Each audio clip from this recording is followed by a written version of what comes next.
U tišini planina, uz obale rijeka i mora, u dolinama gdje se miješaju vjetrovi i šapa drveća, tamo je rođen hrvatski jezik. Ne u učionicama, ne u knjigama, već na usnama naroda, kroz svakodnevne riječi, pjesme, zakletve, molitve.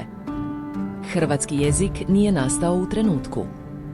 On je dozrijevao kroz stoljeća, nosio uspone i padove kraljevstva, preživio tuđinske vladavine, preoblikovao se u književnost i ponovno vratio narodu.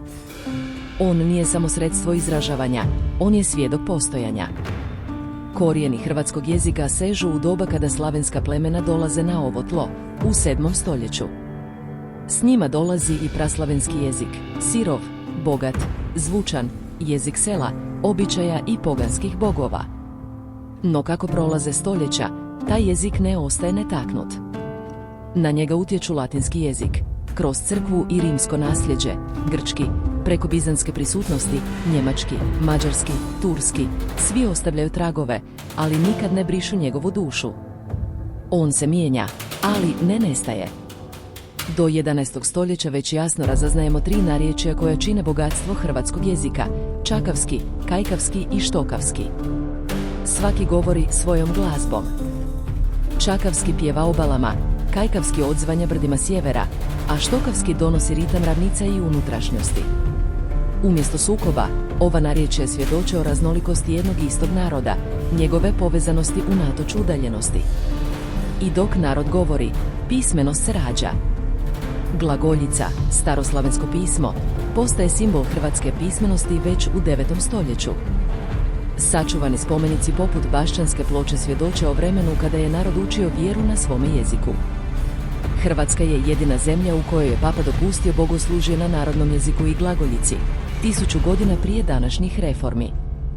Paralelno se razvija i bosančica, oblik ćirilice, osobito prisutan u zaleđu i zapadnoj Bosni. Pismena zajednica jače kroz vinodolski zakonik, istarski razvod, srednjovjekovne molitvenike, statutarne knjige gradova. Jezik se koristi u pravu, trgovini, pjesništvu, vjeri. Već tada, hrvatski nije samo govor, on je instrument identiteta. U 16. i 17. stoljeću dolazi zlatno doba hrvatske književnosti.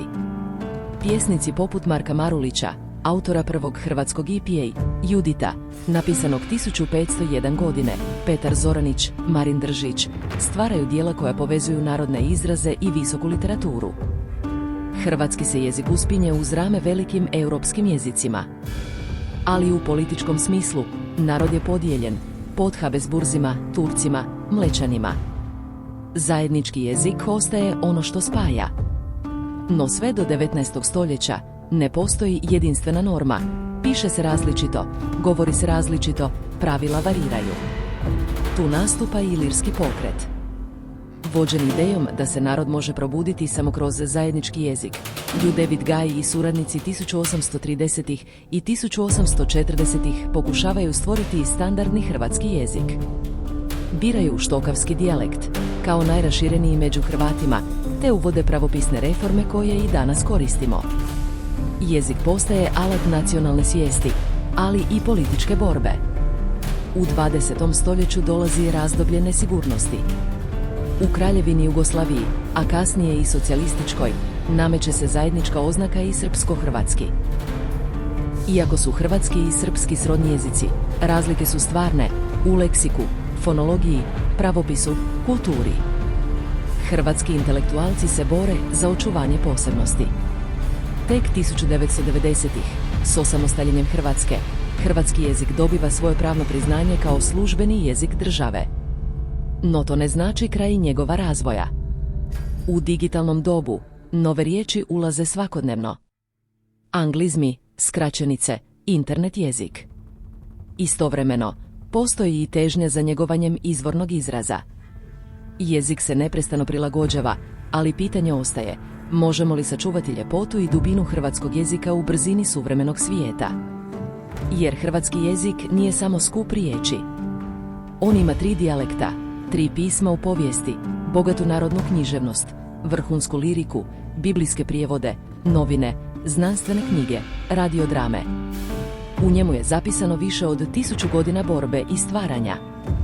Riječi koje koristimo danas možda dolaze iz slavenske prošlosti, ali u njima živi ritam Dalmacije, mudrost Zagorja, pjesma Slavonije. Hrvatski jezik je glas naroda koji se nikada nije predao. On je šapat u glagoljaškoj molitvi, ali i poruka na mobitelu. On je rima u staroj epici i titlu u modernom filmu. On je most između prošlosti i budućnosti. I možda najvažnije, on je naš.